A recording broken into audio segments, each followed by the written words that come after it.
السلام علیکم ورحمۃ اللہ وبرکاتہ۔ معزز ناظرین و سامعین کرام، امید ہے کہ خیر و عافیت کے ساتھ ہوں گے۔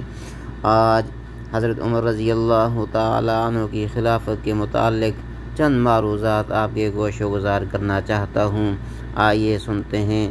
مدت خلافت آپ رضی اللہ تعالیٰ عنہ 10 سال 6 ماہ 10 دن تک مسند خلافت پر فائز رہے۔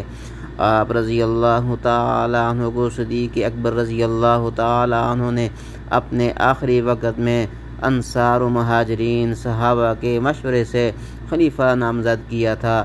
گویا کہ صدیق اکبر رضی اللہ تعالیٰ عنہ کے بعد آپ کی خلافت پر صحابہ کا اجماع ہے۔ سفیان ثوری رحمہ اللہ تعالیٰ فرمایا کرتے تھے کہ جس نے یہ عقیدہ رکھا کہ حضرت علی رضی اللہ تعالیٰ عنہ ابو بکر و عمر سے پہلے خلافت کے استحقاق رکھتے ہیں، وہ غلطی پر ہے، اور اس نے ابو بکر، عمر اور انصار مہاجرین صحابہ کو جھٹلا دیا۔ اللہ رب العزت کی بارگاہ عالی میں دعا گو ہیں، اللہ رب العزت صحابہ کے نقش قدم پر چلنے کی توفیق عطا فرمائے۔